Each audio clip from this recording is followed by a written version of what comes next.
నమస్తే, welcome to Sakshi business. This is Shahida. నెలకు దాదాపు 4 లక్షల ఆదాయం, ఖర్చులు తక్కువ, మంచి పొదుపు. అయినప్పటికీ భారత్లో భవిష్యత్తు కనిపించడం లేదని విదేశాలకు వెళ్లి స్థిరపడాలని కోరుకుంటున్న 26 ఏళ్ల రిమోట్ ఉద్యోగి వ్యాఖ్యలు సోషల్ మీడియాలో చర్చనీయాంశంగా మారాయి. ఈ అంశం వ్యక్తిగత ఆర్థిక ప్రణాళికతో పాటు యువతలో పెరుగుతున్న వలస ధోరణిపై మరోసారి చర్చకు దారితీసింది. ఫిక్స్ యువర్ ఫైనాన్స్ అనే పోడ్కాస్ట్లో పర్సనల్ ఫైనాన్స్ కోచ్ అంశుమన్ శర్మతో మాట్లాడిన డేనియల్ మార్చిన పేరు ఇది కావచ్చు. ప్రస్తుతం యూరప్కు చెందిన ఒక సంస్థలో రిమోట్గా పనిచేస్తున్నట్టు తెలిపాడు. తనకు నెలకు సుమారు 3,700 యూరోలు జీతంగా వస్తుందని, భారత కరెన్సీలో అది సుమారు 4 లక్షల రూపాయలుంటుందని వివరించాడు. తన నెలవారీ ఖర్చులు కేవలం 1.20 లక్షల వరకు మాత్రమే ఉండటంతో మిగిలిన మొత్తాన్ని పొదుపు చేస్తున్నానని చెప్పాడు. ఆస్ట్రేలియాకు వెళ్లాడట. ఈ ఏడాది చివరిలో ఆస్ట్రేలియా రిటైర్మెంట్ రెసిడెన్సీ PR కోసం దరఖాస్తు చేసుకోవాలని భావిస్తున్నట్లు డేనియల్ వెల్లడించాడు. దీనిపై స్పందించిన అంశుమన్ శర్మ ప్రతి నెల 1.5 లక్షలను రికరింగ్ డిపాజిట్ RDలో పెట్టుబడి పెడితే కొన్ని నెలల్లోనే PR ప్రక్రియకు అవసరమైన నిధులు సిద్ధమవుతాయని సూచించారు. డబ్బు కాదు, జీవన నాణ్యత ముఖ్యం.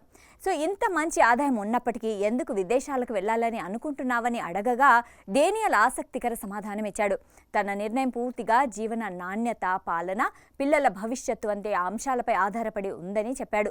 భారత్లో దీర్ఘకాలికంగా తన కుటుంబానికి ఆశించిన స్థాయి అవకాశాలు కనిపించడం లేదని అభిప్రాయపడ్డాడు.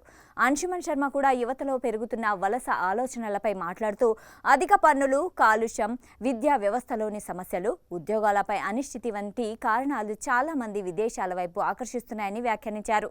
సోషల్ మీడియాలో భిన్న స్పందనలు. ఈ వీడియో వైరల్ కావడంతో నెటిజన్లు మిశ్రమ అభిప్రాయాలు వ్యక్తం చేశారు. ఆస్ట్రేలియాలో కూడా ఆదాయపు పన్ను చాలా ఎక్కువే అని కొందరు గుర్తు చేశారు. మరికొందరేమో అక్కడ జీవన వ్యయం కూడా భారీగా ఉంటుంది.